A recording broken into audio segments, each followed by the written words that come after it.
Greetings, science fiction and fantasy enthusiasts. Do you read books?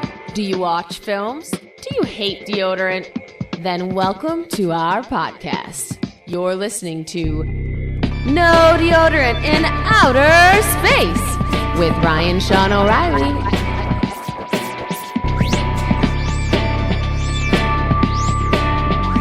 Now, let's get started. Science?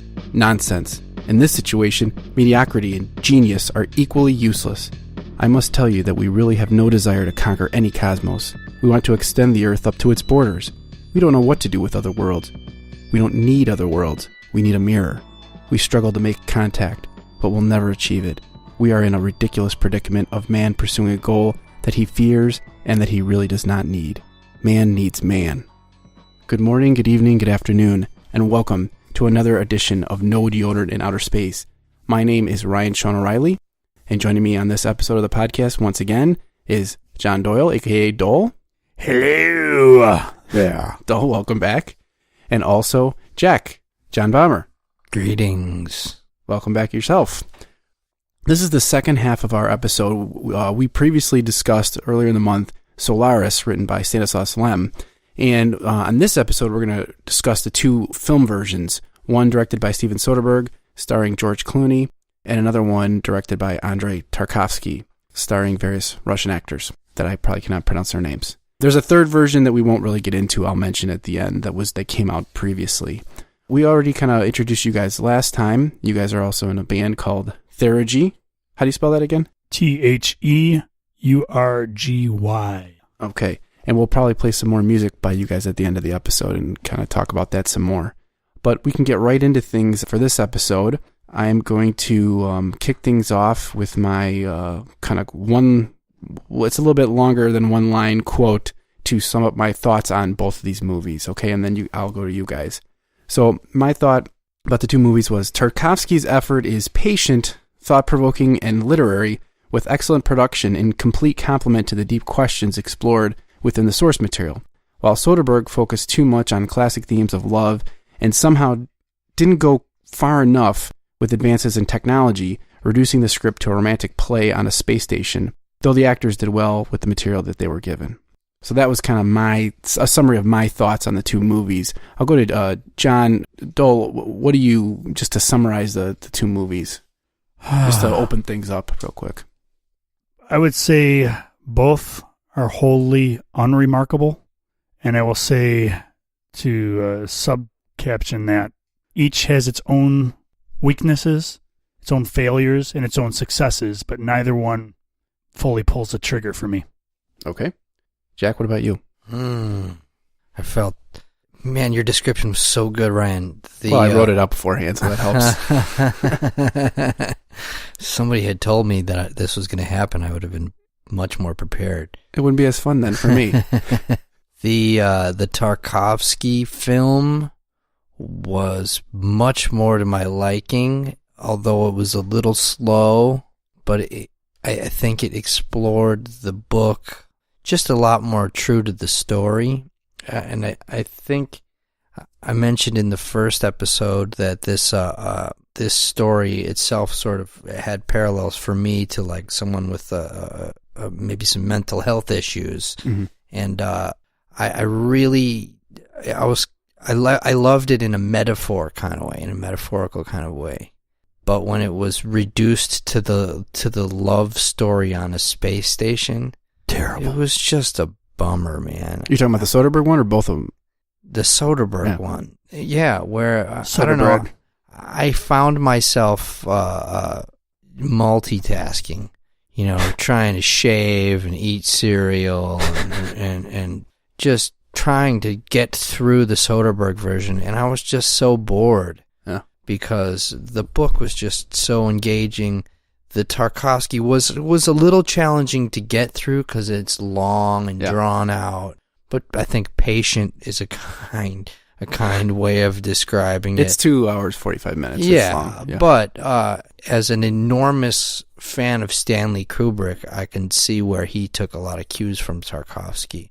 And so the colorful shots, the wide angles, the slow-paced cinematography is something that I've always loved, where you can, like, as a scene is going, you're going through a scene, I mean, everything in the background has its meaning. You know, there was... let me stop you there. You sorry. got a couple more sentences in one, but... Sorry. But that's all... Got right into the conversation. That's good. That's good. I like the Tarkovsky better. Yeah, fair enough. We'll get all into that. So, let's get into our first director. We'll do the Soderbergh, the newer film first. It came out in 2002, I believe, and then I think Tarkovsky came out in 72. Yeah, 72.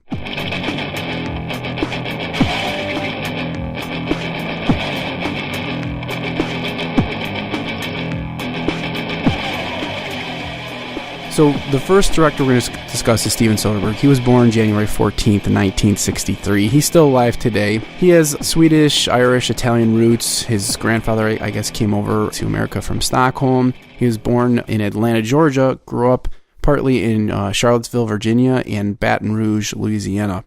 I think he lives in New York now, at least according to Wikipedia, and you can trust that. I wonder if he's got a southern accent. I listened to him. Accent. I listened to him talk. I don't remember he doesn't have a strong accent if he has one. Okay. But he spent a lot of his life in the South. I don't know if I could really take direction from someone with a real thick draw. He doesn't have a thick draw. I didn't know he was from the South. He's not known for having a real authoritarian directorial style either. Okay. He's really more laid back, and he tries to let people do what they're doing. He doesn't like when people are a tyrant. He also, interestingly, doesn't like to take possessory credits on his films. And he's known for also doing multiple roles, including like editing and cinematography, and he'll do those under pseudonyms. Huh. Isn't his claim to fame Sex, Lies, and Videotape? That's like his big... That's definitely his big claim to fame. So his father was a university administrator. He, early on when he was like a teenager, he made some short films in Super 8 and 16 millimeter. After high school, he decided to go to Hollywood to become like a professional filmmaker. One of his first jobs, he was a game show composer and a cue card holder, and then he did some freelance film editing. He also directed the Yes video, 9012 Live. It was a concert video. It got a Grammy nomination for long form, I believe. So I'm not familiar with that. Maybe I'll try to put a post on the website. Are you guys... Owner of a lonely heart. Are you guys Yes fans? That's on that album. Yeah, I like Yes. Okay. He married TV personality Jules Asner, and he credits her for inspiring many of his female characters. He's got, I think, 2 daughters, one from a prior wife and one from another woman. His career, he returned to Baton Rouge, and on a cross-country trip over 8 days, he wrote, probably the treatment, if not the script, for Sex, Lies, and Videotape on a legal pad. That film was huge, okay? It had a $1.2 million budget. It grossed $36.7 million. So, out of the park, knocked it. Wasn't most of it, that was just like a controversial film at the time, right? I think it was at the time. I don't think it would be considered nowadays. Right, nowadays I've never seen vanilla. It. He was only 26 years old at the time. He was basically considered a prodigy. The film's in the U.S. Film Registry. I think it went on to the festival circuits. It got a lot of critical acclaim, and then obviously it was a huge commercial success. I mean, from the title, it seems like maybe he's a bit of a pervert. Is that not? I don't know about that. If I categorize it that, but I did hear another podcast talking about where supposedly he drew some inspiration from his life for that film. He felt like his life was going in maybe an unhealthy direction as far as relationships, and I don't know if he got counseling or whatever, or something like that. But then reflecting on that time period, he decided to become a better person or whatever. He ended up writing that film about that, or that part of him or something like that. And this podcast, I don't remember which one it was, but they also talked about his films since then have been a lot less personal. They haven't really been about his own life necessarily, Between 90 and 97, so after Sex, Lies, and Videotape, he had a series of box office disappointments. And Roger Ebert, the film critic, kind of felt that Soderbergh was a good director, but he just made bad choices for projects. Things started to turn around significantly, though, in 98 and all the way to 2008. He made Out of Sight with George Clooney, who's in this movie. Then he made Erin Brockovich, which starred Julia Roberts. That was also a huge success. And Traffic, which had an ensemble cast. The later two were nominated in 2001 for Academy Awards, and he won for Best Director, I think, for Traffic. Around that time period, he also started making the Oceans trilogy, which was a huge, huge success. That was a reboot of the 1960s Rat Pack movie. It was a critical and commercial success, and it was credited by Rolling Stone magazine, and I think others as well, as ushering in like a new era of heist films. He really likes Clooney, I guess. Yeah, they formed a production company, actually, Section 8, I think it's called, Section 8 Productions. It started off like a partnership with them. They've made a lot of movies. He's got a lot of other collaborators too, but Clooney's one of them. I think Matt Damon might be another one. I have some more notes in here I'll get to. Between 2009 and 2016, he did Contagion with Matt Damon. He also was a second unit director on Hunger Games. He did the riot scene. He did Magic Mike with Channing Tatum, who he's done a bunch of movies with as well. And Behind the Candelabra, which is, I think, about Liberace, which he did with Michael Douglas, who I just saw in Ant-Man. He's like the father of one of the characters there. He's Hank Pym, I think, right? He's the creator of the Ant-Man costume. Yes, yeah, because I saw the second one. And the original Ant-Man. Oh, okay. So another thing I picked up on is that in the research here, that he was kind of known for pushing the envelope, and he struggled for sort of artistic merit against like commercialism in Hollywood. He claims that he stopped reading reviews after Traffic came out. He supports anti-piracy laws and cited a French initiative to deputize the American film industry to pursue, copyright pirates. He came out with the movie Full Frontal, which was done in an improvised style, which blurred the actors playing characters of themselves. He also did the movie Insomnia, or I think produced the movie Insomnia and pushed the studios to accept Christopher Nolan, an up-and-coming director, to do that. I think that was with Robin Williams and Al Pacino. Robin Williams played against type in that one. Yeah, that was a really weird movie. Yeah, it was. Robin Williams did 2 movies like that. There was another one he did. Photo Booth. Yeah. I can't remember which one I saw. That's a creepy film. Yeah.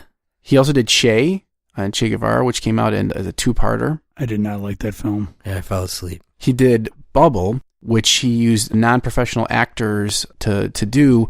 And he had that one open in theaters and on HD Net simultaneously, and 4 days later on DVD. This kind of frightened the film industry. His quote in response to that, though, was that, "I don't think it's going to destroy the movie-going experience any more than the ability to get takeout has destroyed the restaurant business." So that was the quote that they had on Wikipedia there. So kind of innovative there, though, like deciding to just do theater and then DVDs right away. He also did The Girlfriend Experience, which he cast an adult film star, I think it was Sasha Grey, as lead actress, and he filmed it using an inexpensive Red 1 camera. I think the camera was supposed to only retail like $4,000. He was supposed to do Moneyball, but got into disagreements with Sony about the screenplay revisions, so he was dismissed from that one. He released a alternate cut of the 1980 Western Heaven's Gate on his website that he calls the Butcher's Cut, and he also did a black and white silent version of Raiders of the Lost Ark using music from Trent Reznor and Atticus Ross's score of The Social Network. Wow. To study aspects of staging. He also did a movie called Mosaic, which was an interactive movie, and I think he called it a branching narrative, where you could like watch this movie and decide to watch different characters or something's perspective. So they made like hours and hours of footage, and then you'd go on this website and watch it different ways. I think they released a continuous version of it on cable eventually. He also did the movie Unsane, which he did entirely with iPhones, filming it in 4K. So that was pretty innovative. That was pretty recent, right? I think so. I don't have the date, but I think it's one of his newer ones. Yeah. So, no, it's not a bad movie. It was like a horror, right? Yeah. Yeah. It was okay. He announced his retirement, or he started talking about retirement in 2012, but then he clarified later in 2013 that he was really kind of more taking a sabbatical. He was sort of tired of the commercialism in Hollywood. I heard an interview and I saw on Wikipedia that he kind of commented he was sick of getting in vans and scouting locations and just kind of needed a break. Around that time, he did some off-Broadway plays. One of them was The Library, which starred Chloë Grace Moretz, who also starred in the newer version of Carrie that we covered on this podcast. And in 2016, he directed a NASCAR heist film, Lucky Logan, which starred Channing Tatum. He did that without studio involvement, except for the theatrical distribution. A quote that I saw about his style, he said that filmmakers, essentially, are always, in essence, at the beginning of infinity. There's always another iteration. There always will be. So, yeah, like I said, he's got a lot of collaborators. He works with Brad Pitt, Damon, George Clooney, Don Cheadle, Channing Tatum. And, yes, Section 8 Productions is the production company he did with Clooney. So those are pretty much the notes I have about Soderbergh and his biography. I don't know if there's anything else you guys want to say about that guy before we get into the discussion of his film? Well, obviously, the collaboration with all these really competent actors probably makes it easier for him to be that laid-back director. And maybe to take chances and do some more innovative things. Sure, but let the actors do what they do based on the script, rather than say, do it my way. Yeah.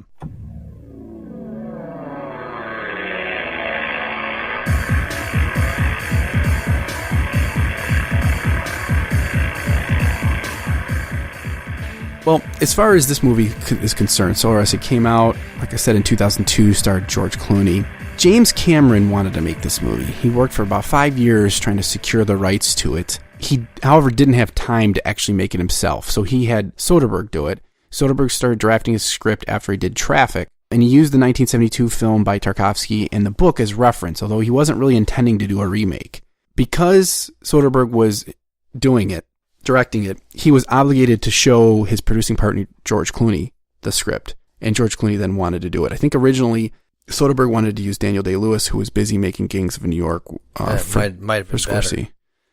Clooney wanted to do it, though. He actually wrote a letter to him saying he wanted to do it, so he did it. And Soderbergh, incidentally, also was the cinematographer and editor on this film under pseudonyms. Another thing I saw about the film is that it was originally going to be rated R because of showing Clooney's butt, his backside, according to the MPAA. So they had to appeal it, and then eventually the MPAA backed out when it was pointed out to them that people will show butts on TV. So they got, I think, PG-13 they got. The release was a box office disappointment. It didn't make the budget. Soderbergh and Clooney blamed the marketing campaign. I think that might be on the DVD commentary. I heard some podcast hosts talking about that. I also heard someone saying that Soderbergh was actually going to make a shorter version of it, but Cameron commented that he was like, no, you're cutting it too short. You got to make it a little longer. I saw an in-depth interview with them. I think it was an old Charlie Rose show where they were talking about making this movie. It was both Clooney and Soderbergh being interviewed. And it seemed like they were passionate about it, and they really wanted to make something good, and they wanted to make something different that didn't explain everything. They liked the open-endedness of it. They'd had, success with the Ocean's movies, which they also liked, but they felt like I think their success with those movies allowed them to make something different with this movie. Was this made before or after the Oceans? Well, this is 2002. It's certainly after Ocean's 11 remake. Yeah, and there's 3 Ocean movies, so maybe it's after the first one. The author didn't see it. I think we got into this a little bit last time. So the quote that Stanislaw Lem said about the movie, even though he didn't see it himself, he said, "To my best knowledge, the book was not dedicated to erotic problems of people in outer space. As Solaris' author, I shall allow myself to repeat that I only wanted to create a vision of a human encounter with something that certainly exists, in a mighty manner perhaps, but cannot be reduced to human concepts, ideas, or images. That is why the book was titled Solaris, and not Love in Outer Space." So Lem did not sign off on the movie, but he didn't even see it. I remember reading somewhere that he was eager to see another attempt at his film because he was very upset with Tarkovsky's rendition of it. Yeah. But then I read that interview with him where he said, "No, I've never seen it because I don't know, I don't want to. I don't know." People probably told him, and he just was like, "I'm not going to see it." Screw. So those are some production notes that I had on that. So let's just talk about this version of Solaris and some of the differences. I wrote down some things here that I noted. First, Jaxon, we were talking about this earlier. They recast Sartorius. They renamed Sartorius to Dr. Gordon. They made, sort of Americanized the name. And then they made Sartorius a woman. And that annoyed me a lot. Yeah. Well, why so? I'll go back to my comment that I made to you earlier. It didn't annoy me that she was a woman. It just annoyed me that it was almost rewritten as a totally different character. Totally. Where Dr. Gordon was this straight up all business scientist, whereas Sartorius seemed a little bit nutty and maybe unstable, and Tarkovsky really didn't reveal anything whether or not he maybe was a Lem or Tarkovsky. Yeah. Neither one had really revealed whether Sartorius was kind of out there or nuts. But like Gordon just sort of comes across as this very serious, very almost kind of reliable character. where I didn't get that from the Sartorius character in the book or in the Tarkovsky version. What about when she says, it always stuck out to me, because I thought the acting in this, there were some moments in this that I liked better than the other movie as far as acting wise. And one of them was where she says I'm for mankind. She's got it's us against the ocean. Yeah, that annoyed me. To me, it was it took me so outside of the story, having read the book now and seeing Tarkovsky's rendition too. But it really annoyed me that now we're changing the whole storyline of what is the whole point of this story into, oh no, it's us against the alien race, and we're trying to. Yeah, that didn't make sense. We need to get rid of it. It was just a different character entirely. Let's make this let's make this. I'm the Sigourney Weaver character. I'm here to vaporize the aliens. Do you think that made the narrative disjointed? It was totally stupid. It made the story more confused. They were trying to do different things. That, and then if you want to get into it, that along with the other character, Snow's character. Now he's out to get everybody. He's the psycho on board, was he? Yeah, and the introduction to him where Insane Clown Posse is playing in the background, really. I wonder if that was. It just really threw off the whole thing for me when the first thing I heard as Snow was introduced was Insane Clown Posse. I liked his acting style, though. I like the actor. He's a great actor. I've seen him in other films. He plays the same role every time. He's just snarky, crazy guy. Yeah, he's always the snarky, crazy guy. But the thing was annoying about that they turned that into another plot line that what did he do? He kills. He was actually a replica. Yeah, he's a replica. The whole time. That's not the story. He kills himself. And by the way, you guys better get off the ship before I kill you too. Not the story. No, wait a second. Let's slow down here. Talk about a couple different things. One is he's a replica the whole time from the beginning. They discover. Well, they find out later. They find out later near the end that the original Snow is dead and that they've been interacting with a replica the whole time. So that's a complete change from the book, and it makes it more like a thriller almost, but yet it's not a thriller story. It makes it that to me sounded like somebody, either Soderbergh's the idiot or the studio said, this isn't exciting enough. You got to do this now. It just felt so hackneyed. Soderbergh wrote the script. Well, yeah, but he may have been pressured from the studio. Who knows? But anyway, but given his backstory, he's responsible. Yeah. He's responsible. It's his piece of crap. So. Well, it definitely came at the end. It felt like, okay, we're picking up the pace now. That's what it felt like they were trying to do. And it was an interesting move, but it was I feel like it made the narratives disjointed and confusing. What was this movie really about? I don't even think it really should have been called Solaris, because it wasn't really it wasn't the same story. Yeah. Now, but that last thing that you were saying about Snow, this character of Snow, is at the end, we're told that the mass of the ocean is increasing, and therefore they're getting sucked into the ocean. Yeah, another thing that didn't happen in the book. Yeah, which is fine, but it's another thriller. Well, it's not just fine because it's adding the element. Oh, by the way, now Solaris knows that you vaporized Rhea, so now Solaris is coming after you. You better get out of here quick. I think the problem with it... Gotta pick up the pace of the film. Well, we're certainly not afraid of directors trying things new and going their own way, but the problem is it sort of doesn't match up with what they set up to me, the whole beginning of the movie, which is more of just a love story. To me, that is one of the biggest failures of this film, is that, to me, that was the director's attempt to make his bad film better again. He wasn't able to deliver the story of Solaris and what made Solaris good. So in order to make it more exciting, he had to put something in that didn't even exist in the story. Yeah. It's he wasn't able to make Solaris exciting enough or good enough on his own. So, I better add in something to make it exciting. Did you note, though, that Snow's character recommended that they leave? He actually gave them an out. Yeah. And I didn't think he was tricking them. I thought, that was part of the mysterious aspect of the ocean of these replicas, is that they were their own thing, and he wasn't trying to sabotage them. He's just I'm really a replica, and if I were you, I would get in the Athena shuttle and take off. Yeah, but it was still kind of oh, you better get out, I didn't think so. If it was a true thriller, and maybe this is the problem with this movie, is it wasn't this or it wasn't that. If it was a true thriller, he would have been you can't get out, you're screwed, and then they would have tried to take the shovel, and he would like try to trick them. But it seemed like he wasn't trying to trick them, which is more in keeping with the aspect of the story of the ocean being unknowable. However, it's just like he injected these thriller elements in this to like somehow fix the story, or in a way that Soderbergh thought was necessary to make it more palpable. To make it exciting. Yeah. And I don't think the story... It's almost like the last third of the movie is like different than the previous 2/3. To me, the elements that should have been exciting, which were the psychological, thrilling fact that the ocean is trying to mimic your dead wife, that's the stuff that should have been thriller and creepy. And he didn't really, to me, he didn't deliver on that aspect he at all. He does spend a lot of time on flashbacks. How did those strike you, Jackson? He spends a lot of time in the film going... I thought they were like boring. Yeah. I thought they were kind of... It's like him and Rhea at dinner parties. And unbelievable. Yeah, or just cliche. Yeah. It's just like, just the use of a flashback.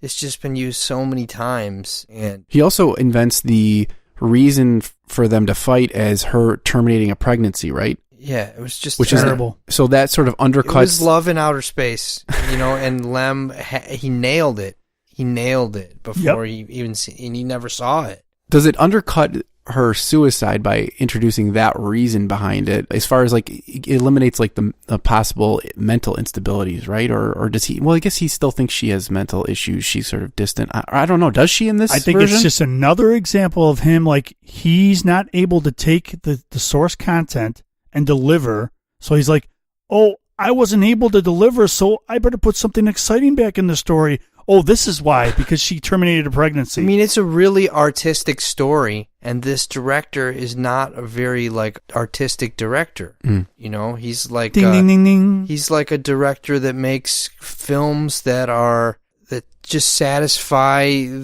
I don't know, like, simpler tastes. Infotainment. I don't know about that, but... Entertainment, I mean, I don't know. It's just, I think maybe he sort of caters to simpler tastes, and this story is a lot deeper than, I think, the one that he told. I don't know if he understands the sci-fi genre. I don't think he's made other sci-fi films. Do you need to? Maybe not. No, but... But I think if you are treating the sci-fi genre as just like... if you don't really understand sci-fi, I think you can look at it as artifice. And then you don't really get it, and then you're losing the subtleties of it. I think that's what's going on here. Like, here's the thing I'm really disappointed on. Let me just say this. First, we got James Cameron producing this, who you just talked about in the last episode about The Abyss. Okay?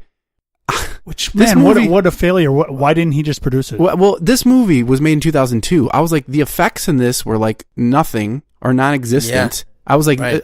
2002 movie, I was like, and this is like sci-fi, I was like, there is like nothing to this. Like, I had all these visions reading this book of these crazy ocean doing all these weird things. Totally. None of that. The ocean is like barely part of it. I mean, it's about the fucking ocean. Excuse me. Yeah. You can swear, that's fine. It's about the ocean, and it's... we don't see anything cool. Yeah. Nothing at all. It doesn't even really show an ocean. It's like a kind of a orby mist. Yeah, but it's not impressive. Like, it's not like interesting. No. It's not. Yeah, and Tarkovsky really went into a lot of cool visuals to illustrate. And that was in like 72. 70, 72. And so another problem, like, I think Cameron and Soderbergh were using 2001: Space Odyssey for inspiration for this, and kind of going around talking about that. You can sort of see the inspiration, maybe if my memory serves me correct, that this spaceship is very like sterile and very like lit. That was another problem I didn't like about this movie, is like the space station did not impress me. It seemed very clean, very, very just sterile, very clear, very bright. I feel like when I was reading this book, there was elements that were sort of suspenseful and scary to me. Like in the book, there's a scene, we didn't talk about this, where when Chris Kelvin first gets there and Snow tells him to go to take a nap, he's in his room, and then like a few minutes later, someone starts shaking the door, like trying to get in. And he like immediately goes to the door and holds it closed. And I was like, that was freaky. Yeah. All that stuff is missing. I vaguely remember there being something in the book where one of them says, this place is a mess. Yeah. And yep. Like, doesn't look like a mess on that. Yeah, because it was supposed to be a big space station with all these people, and now they're down to 3. And they've been living there for a long time. But when in this version, it's like just very clear, bright lit. And you don't get the sense that things are falling apart there. You get these two, you get Snow acting weird, but other than that, I was not impressed with the production set. And being a 2002 movie, I was like really disappointed with it. Yeah, I couldn't agree more.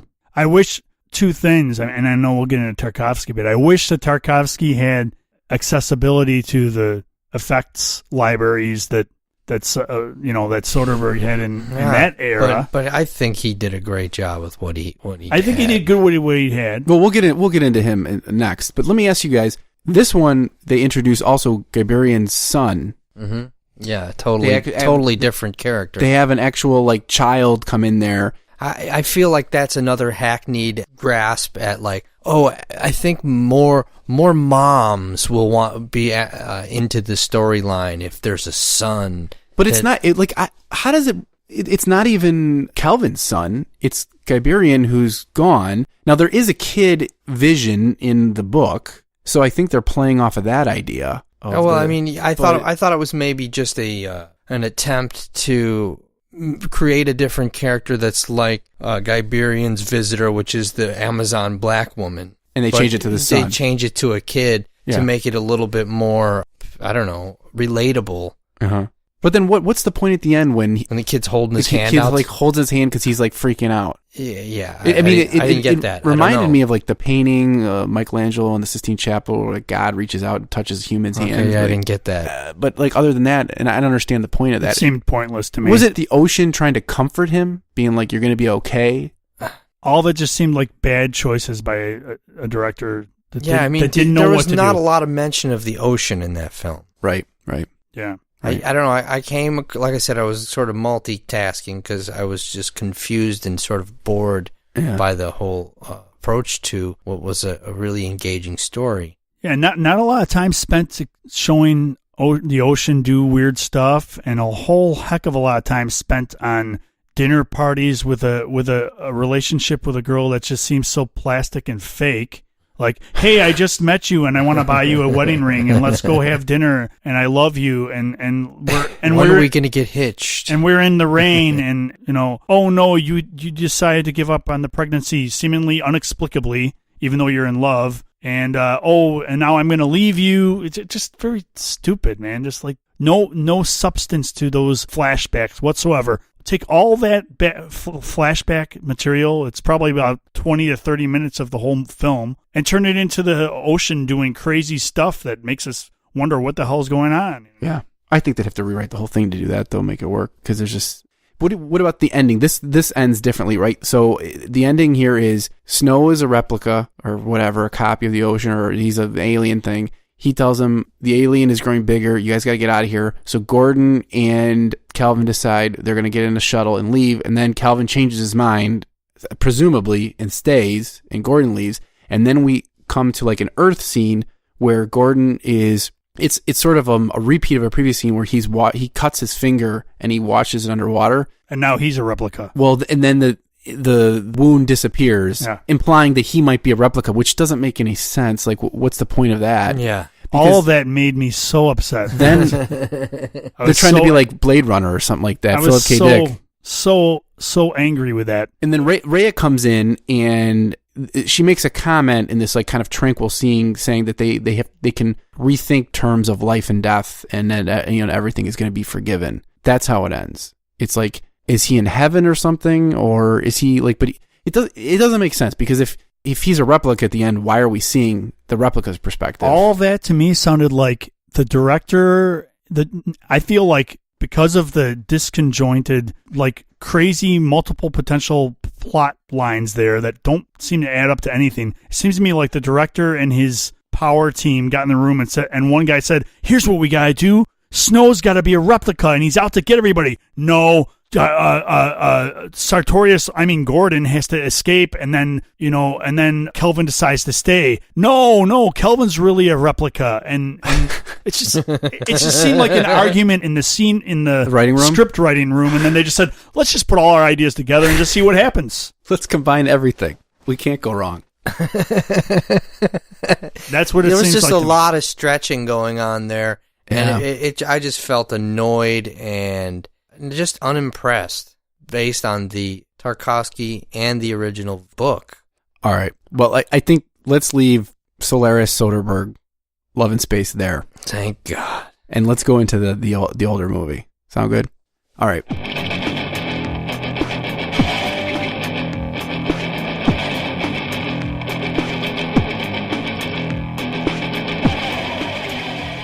That one was directed by Andrei Tarkovsky. We'll talk about him first. Let me give you a little background and bio on him. Now, we discussed him previously on another episode of this podcast about the book Roadside. Well, the movie Stalker, which he directed, and that was based on the book Roadside Picnic. So you can go back and listen to that. We talked a little bit about his bio there, but I'm going to get a little bit more into it here. He was born in Russia. He was born April 4th, 1932, and died December 29th, 1986. All right. His father left the family when he was very young to volunteer to go into the army, and he ended up staying with his mother and sister.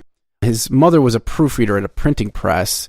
She eventually moved them to Moscow. He was deeply affected by this whole experience. The war came, they had to be evacuated and live with his maternal grandmother for a while before going back to Moscow. He wrote about this. I think he actually made a movie about this experience of growing up, because his father returned at some point and wanted to come live with him, but then that upset his mother, so he didn't go do it. I think the movie Mirror that he directed came out later about those experiences, which included some poetry from his father. He studied piano and attended art school. He was hospitalized with tuberculosis from November of 1947 to spring of 1948. In school, he was considered a bit of a troublemaker. I saw that he graduated, but maybe he didn't finish later studies when he fell with a bad crowd. And his mother ended up sending him away to Siberia to do some prospecting work for non-ferrous metals and gold. However, he only did that for a year, and he said he loved it, and it was life-changing. And he always remembers that time very fondly. He was just like out in nature, talked about crossing the Taiga River.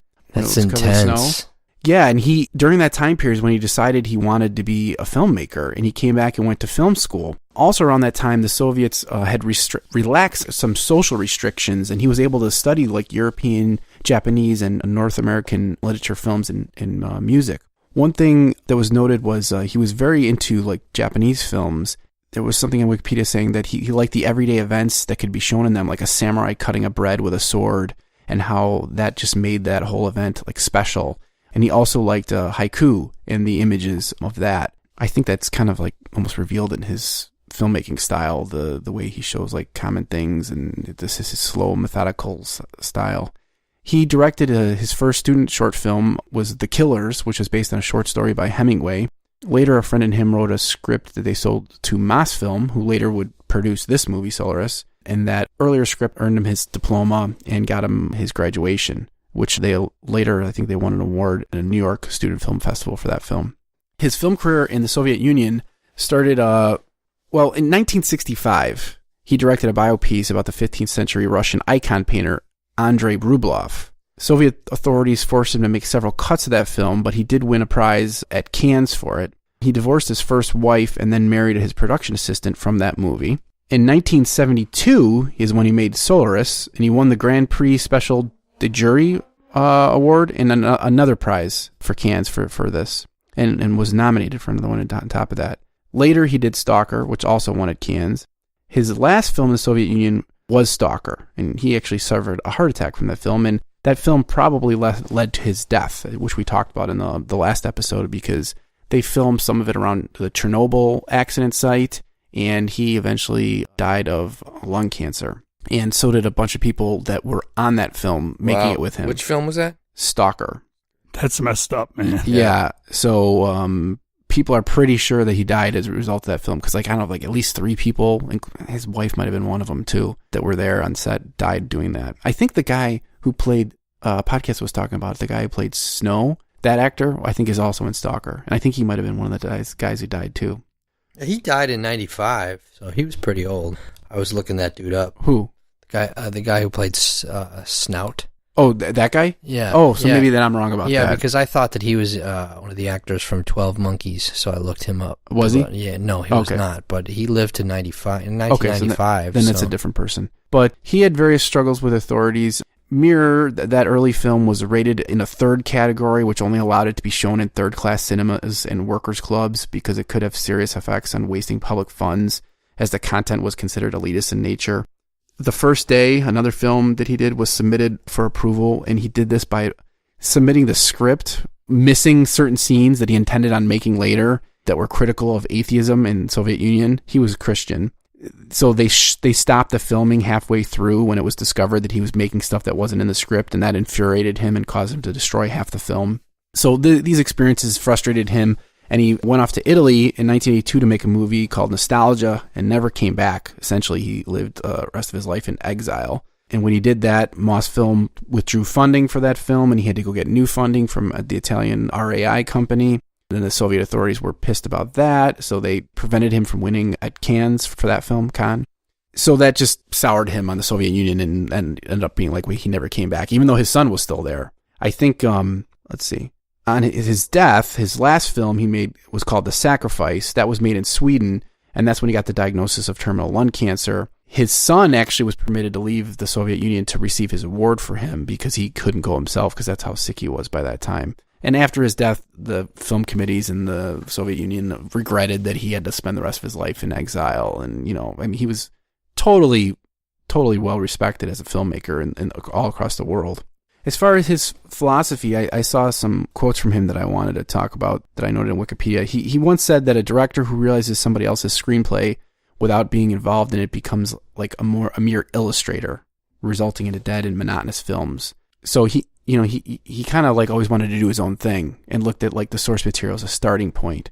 He also perceived the art of cinema as being in its like infancy, and it was very new, and he thought there was very few people that made really good art films. Let's see what else here.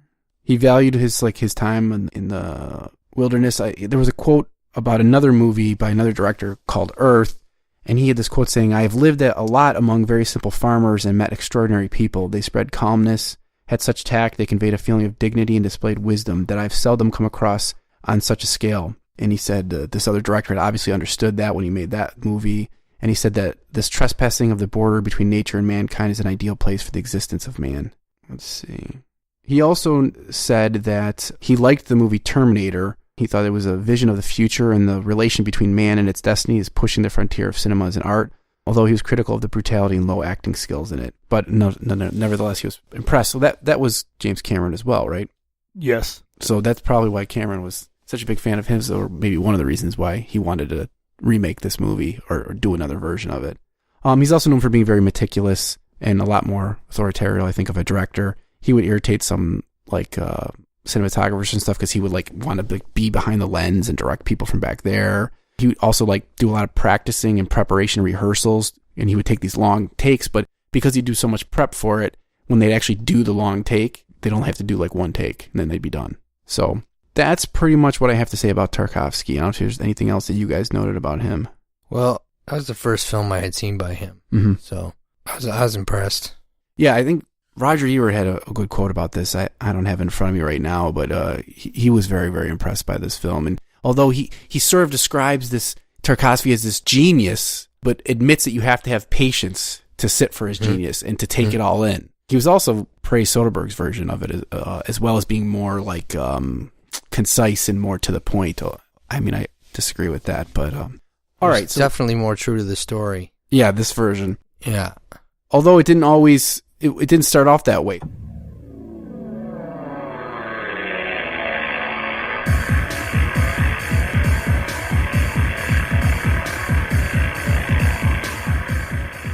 So, as far as the production of this movie, Tarkovsky he thought that Western sci-fi was kind of shallow, and he wanted to try to bring a new emotional and intellectual depth to the genre. His motivation was to make this film it was based on a book that was popular and he admired, and he basically needed the money because he had made his Andrei Rublev film about the artist. However, that was still unreleased, and he had another screenplay that was rejected. So it sort of made sense for him to make this movie because it was based on a popular book.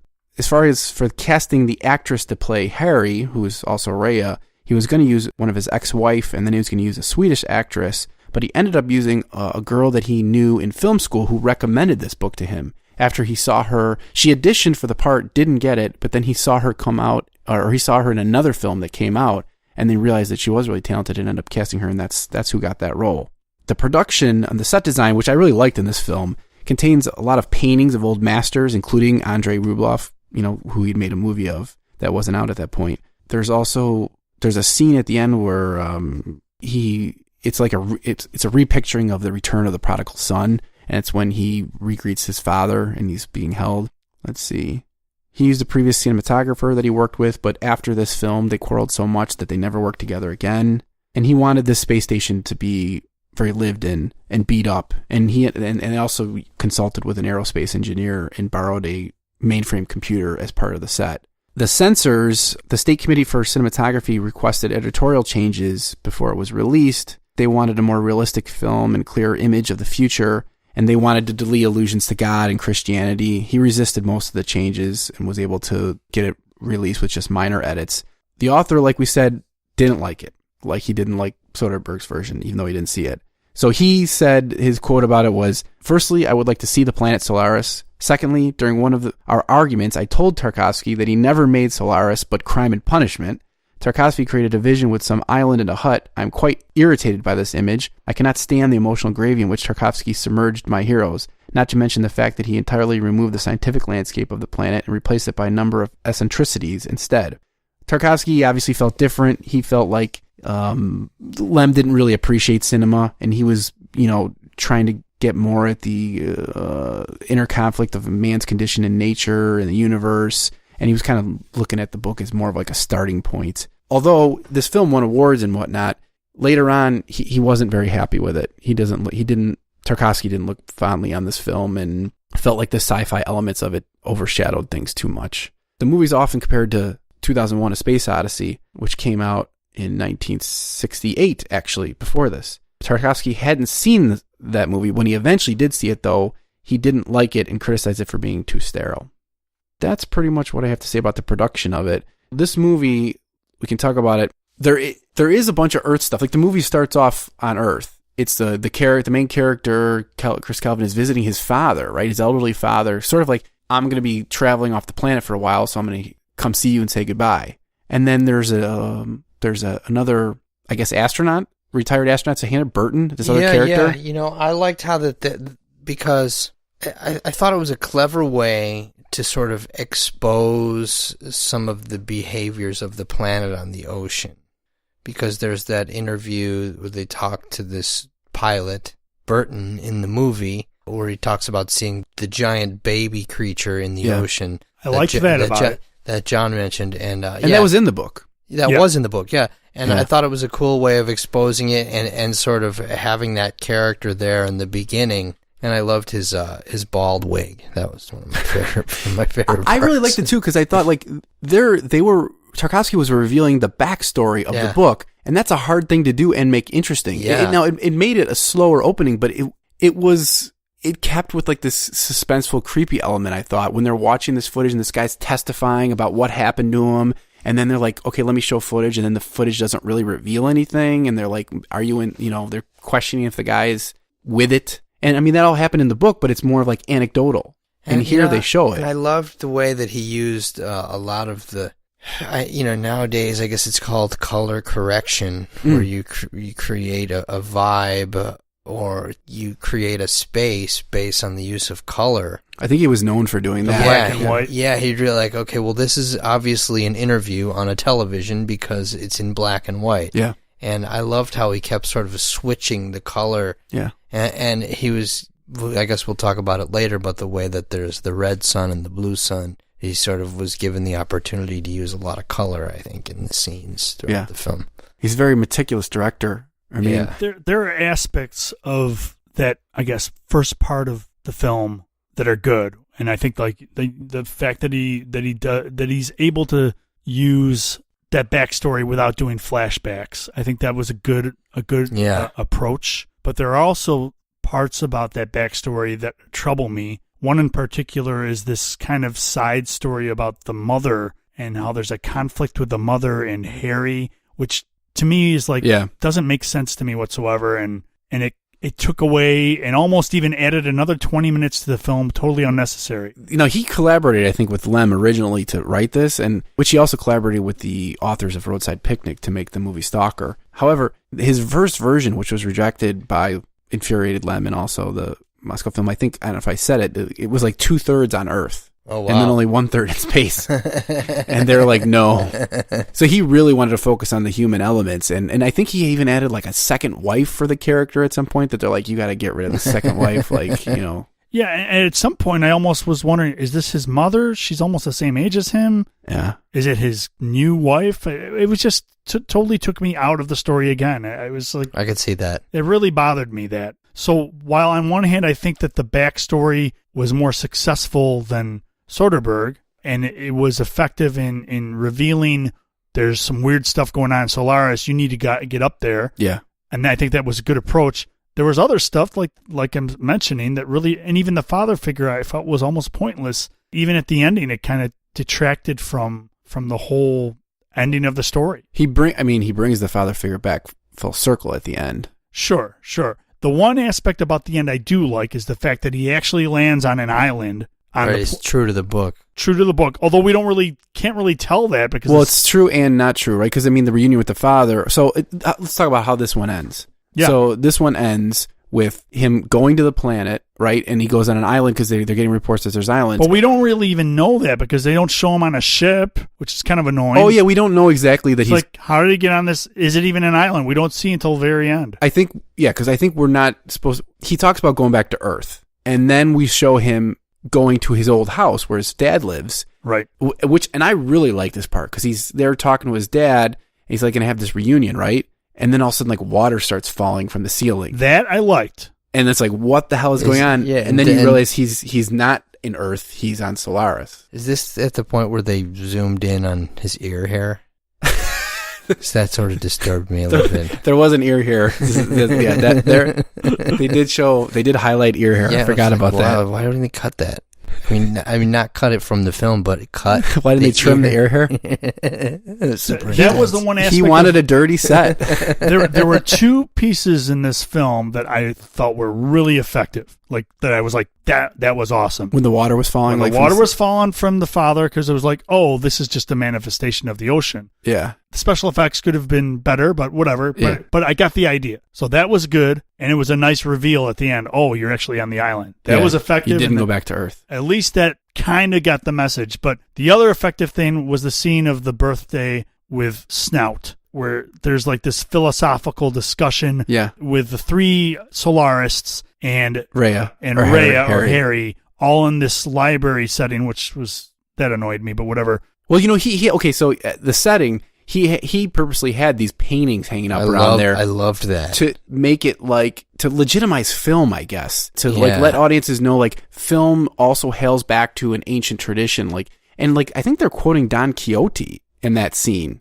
Yeah. There's a lot of good quotes in the movie. He's putting this stuff in to more legitimize the medium of film, which he considered in its infancy at the time. So sure. It might come off as artificial. I don't know, but there was a lot of that throughout the movie where it was you could decide to sort of pay attention to the storyline and the actors, or you could look into the background and see in that scene where they're interviewing Burton, the pilot. Yeah. In the back, there's these silhouetted paintings of faces that reminded me a lot of this artist. I think he's Russian. I think he's a Russian artist named Heinrich Hasse, Bagovich or something like that. And he did these thousands of carved reliefs. And it was so cool to not only be getting the story, but be able to look behind and see, it feels like art.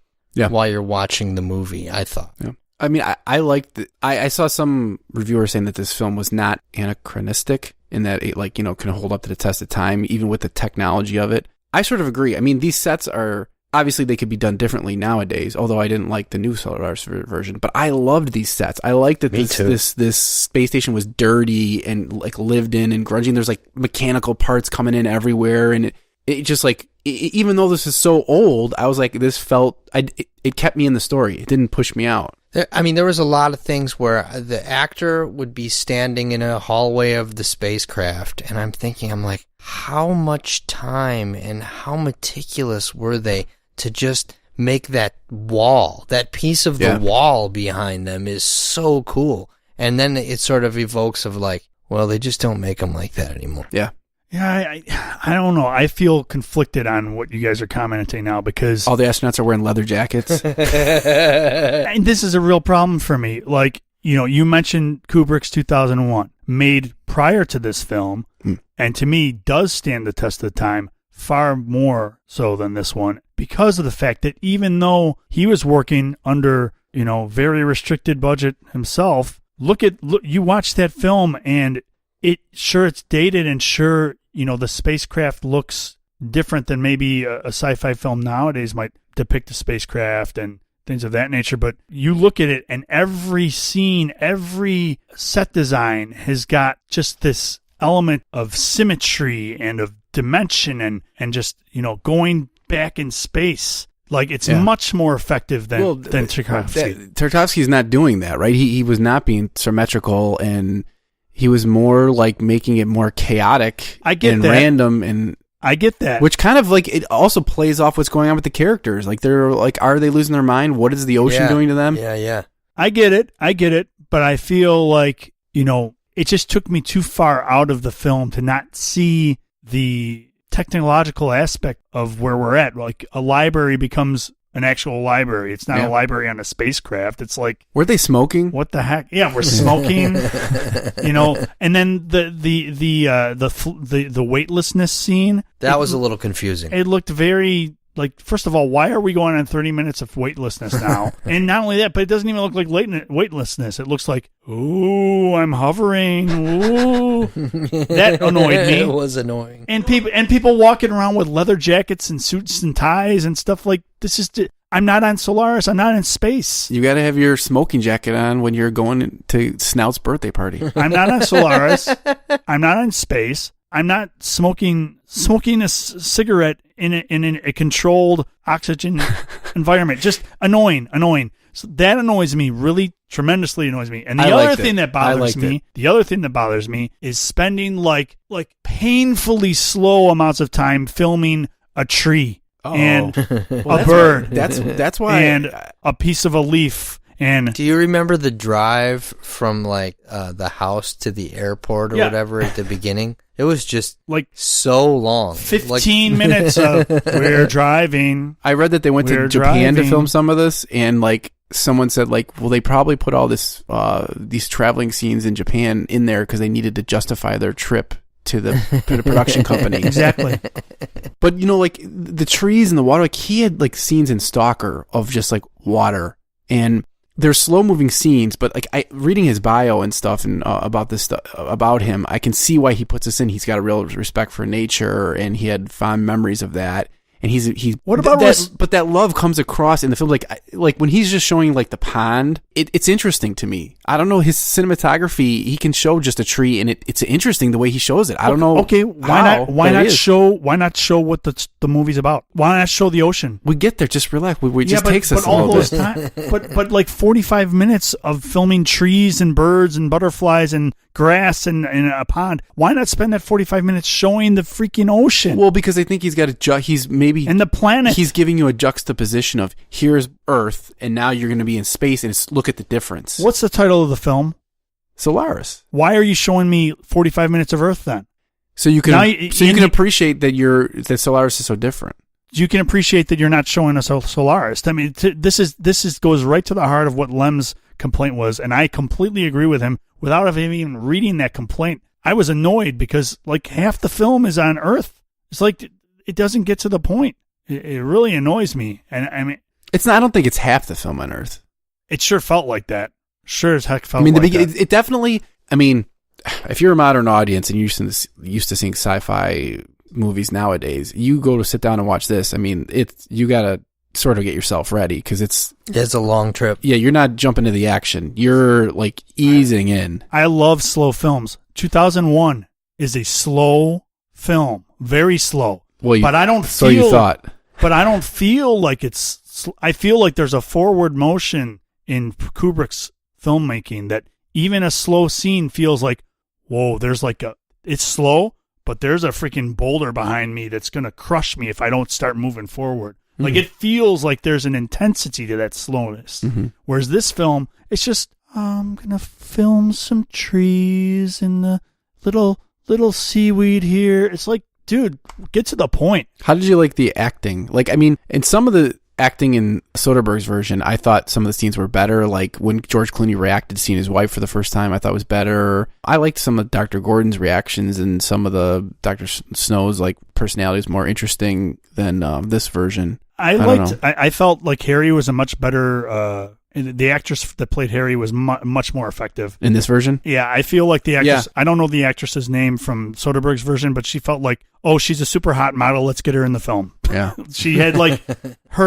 she had no acting chops whatsoever, in my opinion. I felt like the actress who played Gordon in Soderbergh's film was a really great actress. Yeah, I just was annoyed with why is that character there? Like she was believable, you know. Mm-hmm. I felt like all the characters in Soderbergh minus Rhea were very believable. I think that Tarkovsky's all the acting was, I felt it was good. It's good. You know? Yeah. I mean, my main complaints are really just a lot of scenery with no dialogue that doesn't really build any stronger foundation for the film. And I felt like Lem felt, which is show us Solaris, bring us out in space. Don't take us out of it just to like deliver your artsy film. You know, I like the artsiness, but I love the all of the scenes that showed the actual ocean. There's not a lot, I don't think. Those were good. They were really good, and as they were happening, I was like, I really want to use these for some sort of projection for a live performance, because there were some really psychedelic,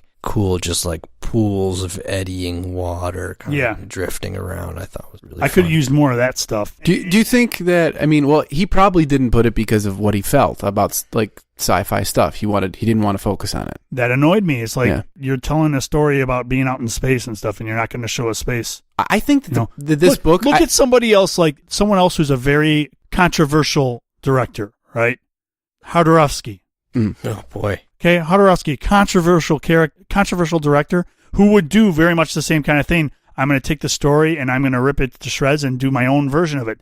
Jodorowsky would show space. I guarantee you he would show space and a lot more of it. He might get more philosophical, but he would show us what we want to see. I feel strongly about that. I feel like this guy, he's an artistic director, but I feel like he's a little bit amateur on that end in certain regards. I don't feel like he's as developed as someone like a Jodorowsky or a Kubrick that knows how to deliver the art and at the same time make it a believable set piece. And that's just kind of how I felt about it.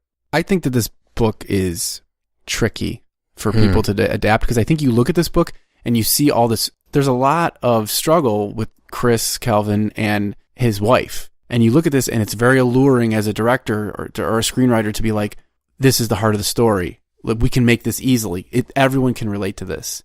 And then you sort of lose the nuance of what Lem was really trying to do, which makes it a special story, and why I gave it like 5 stars, because of the alien contact aspect of it.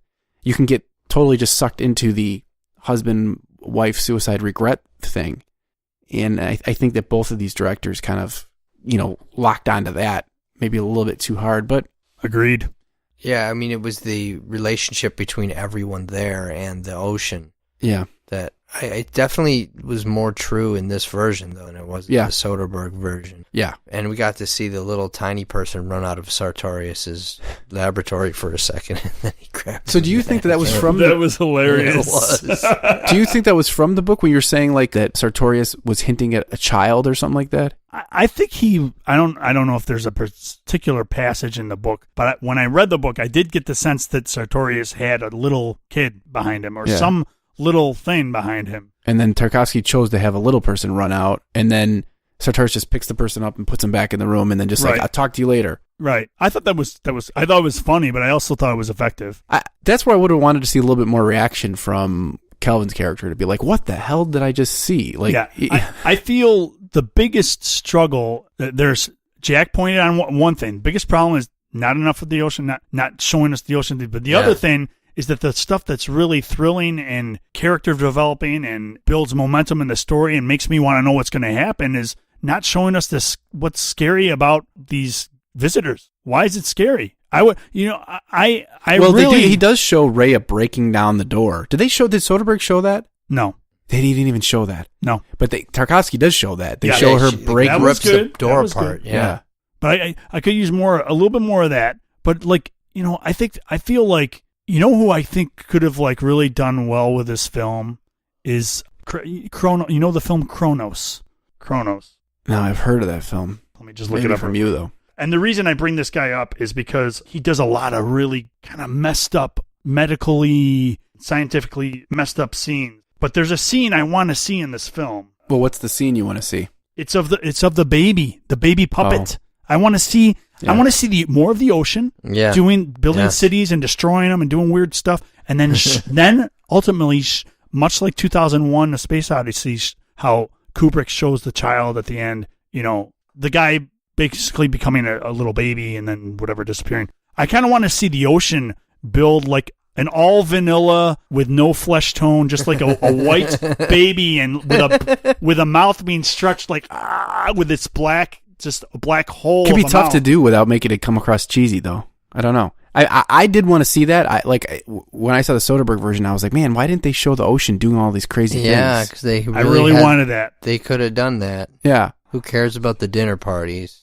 Yeah. Let's see the weird baby, the 4-meter baby. Well, he had such interesting descriptions of like the different aspects of the ocean. Like the ocean was not just this one thing. They're like, there's these similitudes and like whatever the words. Yeah, all those names for the different things that the ocean would do. And like I was like, it'd be cool to show these different things. Like there was things that they were identifying, even though they didn't understand them, and that they had theories about. And the ocean it wasn't just like a single simple thing. It was a complex things with different things going on and changing. Yeah, I would like to see that too, but it might be hard to do. I mean, I'm sure it would have been hard to do, and not come across as too cheesy. I mean, it's interesting that Tarkovsky didn't like this movie later on because he thought it was too sci-fi. When John, you're saying it wasn't sci-fi enough. Yeah, I mean, like I said, it's hard not to compare this film to 2001 because it's the film that all other sci-fi space movies are measured up against, in my opinion. And, the fact that this is a slow film, the fact that it's a psychological film, the fact that it's really touching on a sense of isolationist. You're stranded out here in space and you're interacting with some strange being, right? It alludes so much to Kubrick's film, where you've got this monolith floating out in space, and you're flying towards it, and the effectiveness that Kubrick brought in that film with such slow, even when Dave is just flying the small capsule and trying to get back to his mother's ship, and it's just like, and he's flying slowly, and this scene takes like 10 minutes, and you just hear the HAL computer just going, Dave.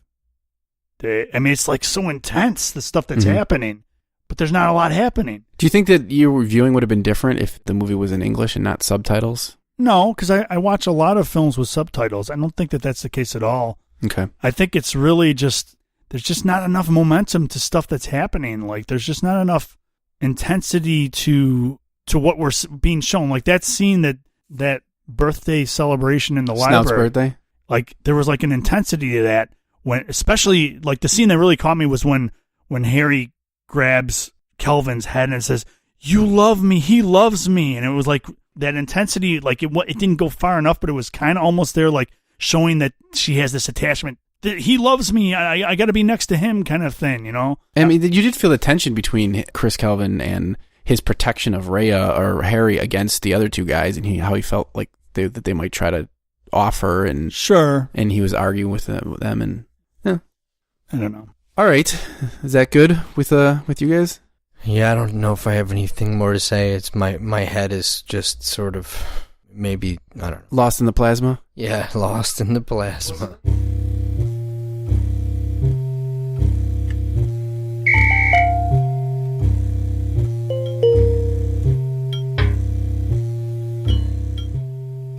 Well, so let me just, before we get to our star ratings, I'll just conclude to say there is another version of this that came out in 1968, so before all these. That one came out in Russia. That one you can find on YouTube with English subtitles, so maybe I'll put a link on the website. I watched it. I don't really have anything else to say about it except for it's pretty faithful to the book, even if it's lacking in special effects. Snout and Sartorius want to stay at the end, with Kelvin also deciding to remain on Solaris. Only the last quote he says, which I think might be from the book, is Kelvin says he wants to stay because there are more cruel miracles to happen, which I thought was a good quote. The sets feel sort of old, like an old episode of Doctor Who. So I'll say that about the old version. And I think that one's like 2 hours long or something like that, or it might be a little bit longer than that. So then let's just go around and give our star ratings out of 5 stars. John, we'll start with you. Each of the 2 movies, what would you give the Soderbergh movie out of 5 stars? I don't want to give it 1 because I feel like it's a little bit better than 1. It's maybe 1.5 stars, I'd say. Okay. I don't feel like it's deserving of. Well, we're doing this out of 5. Okay, yeah. I'll give it 2. I'll give it 2. And what would you give Tarkovsky? I think I'd give Tarkovsky 3. 3? Okay. Yeah. And just on a side note, I did find that director who I think would have done this, maybe would have done this a little bit better, is David Cronenberg. That's who I was thinking of. Oh, Cronenberg. Especially for the scene of the baby and maybe some other scenes that might have been more effective, I think. Okay, I think, didn't we cover him when we did Naked Lunch? Yeah, I think he did Naked Lunch. Yeah, okay. Jack, what about you? Out of 5 stars, what would you give Soderbergh version? Oh, well, I was going to give it a 2, but then John gave it a 2, so I got to give it a 1.5. It's just... Nice. It was just not very good. The acting was fine, but the story wasn't true to the original book at all. And if it was going to stray that far from it, it at least should have been good. Mm-hmm. And it wasn't. It wasn't a good story. It wasn't a good movie. And yeah, 1.5 is the best I can do. If John hadn't given him a 2, I might have given him a 2. What about Tarkovsky? Tarkovsky, I'd give a 4. Because I just would have liked to have seen more of what the main character was, was the ocean. I mean, I guess the visitor, Harry, was the main character, but yeah, I give it a 4. So there's some real slow spots. The drive through Japan was a little weird, but I loved the art direction. I loved the way that it looked, and I loved that overall theme of that, like trying to search for something human in something that's not human, and then at the end where he's just like longing for something that he can't have on the edge of the ocean there. I thought it was really good and true to the book, so I'll give it a 4. So for myself, for Soderbergh, I think I'm gonna downgrade my initial thought. I'm gonna join John and give it a 2. Yeah, I don't recommend it. I applaud Soderbergh for being a director who takes chances and willing to go on to do new material, and it seems like maybe their hearts were in the right place, and I think the actors did a good job, and I mean, I didn't like the sets, but it was serviceable. It didn't work. It was too disjointed. So I give it 2, don't recommend it. For the Tarkovsky version, I'm going to give it 5 stars. Wow. I think I didn't quite... You really like it. I didn't quite give Stalker 5 stars. I'm going to give this one 5 stars. I will say it's a slow burn, and I think you got to put yourself in a mind to watch it. Would you watch it again? I think this is a movie I would watch again, and I don't really watch movies again too much. Yeah, I'd watch that one again. Yeah. I might give it another chance. That's why I say 3. And I don't like rewatching movies, really. But like this is one that I would maybe consider because I would be like, I think there's probably more that I didn't see. Like, Jack was talking about in the background, there's all kinds of stuff going on, and it's just a slow movie, and it just takes time to digest, and it's way more keeping with the theme of the book, like you said, Jack. I mean, it's just, it really hits it. And I loved the sets, even though they, the astronauts were smoking and wearing leather jackets. It's just like, sets were so cool. It just didn't bother me at all. Like, I think I'm just like, okay, I'm here. I'm there. I like that about that. In a sense, from a filmmaker perspective, I like that because it's kind of ridiculous. But it's almost I hate it from a sense of the plot. I mean, it's almost like steampunk or something like that. It's almost like an alternate future. Like, it's just like I just accept it as like, okay, in this world, this is how this is working. And I liked that it added to the chaos feeling of the whole thing. All right. With that, like we said, you guys are in a band, Theurgy. Yeah. How do you spell that again? Theurgy. And so we are recording, like we said, all the way from Berwyn, Illinois at Horse Drawn Productions, which is at horse-drawnproductions.com. You can check out their studio online. I'll probably post some pictures of our shoot and maybe some of the studio as well on the website. Is there a particular song you guys want to preview as to play us out? Your choice, Jack. We are going to play an excerpt from our song. I can't remember if it is. Crack of the Egg. Yeah. Let's play him Crack of the Egg. Crack of the Egg. The bridge is real cool. All right, that's a fun one. Yeah, I've heard that one. Just a little backstory on this. This song was one of the first ones we wrote, and it's sort of about kind of cracking open your mind to new ideas. Like the story. Yes. All right, cool. Well, visit us on the web, www.nodeodorant.com. Subscribe to our podcast on Apple Podcasts or TuneIn Radio or Google Play or Stitcher or YouTube. Any of the places you can get podcasts. Please write reviews, rate our podcast. We appreciate any and all of that. And until next month when we cover a new book and a movie, we will say good night. Farewell. Adios. Good night, everyone. Where's the sound when you're at home? You're at home and it floats along your chest and down to the ground. Down to the ground where you find yourself digging in the dirt, digging in the dirt, digging in the dirt. Yeah. Oh, how hard your nails dig down. You feel the crack of the egg. Crack of the egg. Crack of the egg. Try to look and search for something real. You feel the crack of the egg. Crack of the egg. Crack of the egg. Something deep in your heart is growing cold. Something new in your life is growing old. Crack of the egg. Crack of the egg. Open your mind to the sign of the times. Try to unwind. Your name's on the dotted line. Your name's on the dotted line. Crack of the egg. Crack of the egg. Remind yourself of the sign of the times. Try to unwind. Sign on the dotted. Crack of the egg. Crack of the egg. Remind, rewind, remind, rewind, remind, rewind, remind, rewind, remind, rewind, remind. Washed ashore in a bottle of broken glass. Cracked, frayed. This is the way. This is the way we learn. This is the way we learn. This is the way we learn.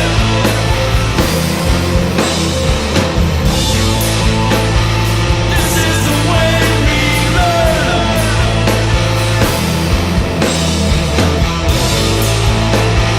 This is the way we learn. This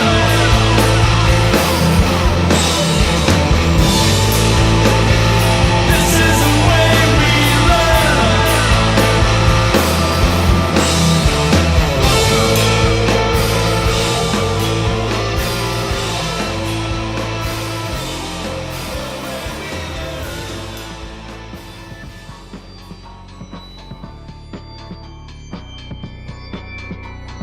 For more information on the topics discussed in this episode, or to read our show notes and find us on social media, visit nodeodorant.com.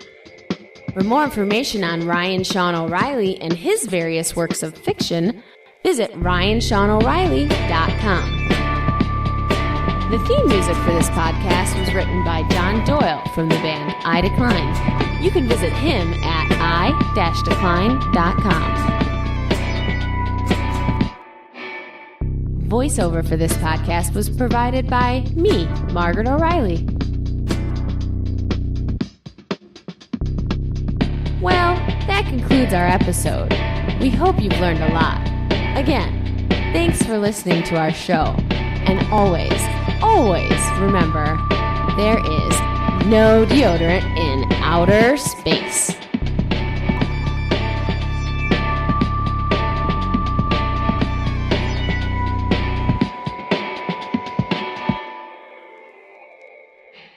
Guy that did the name escapes me now. That guy was awesome. Oh man.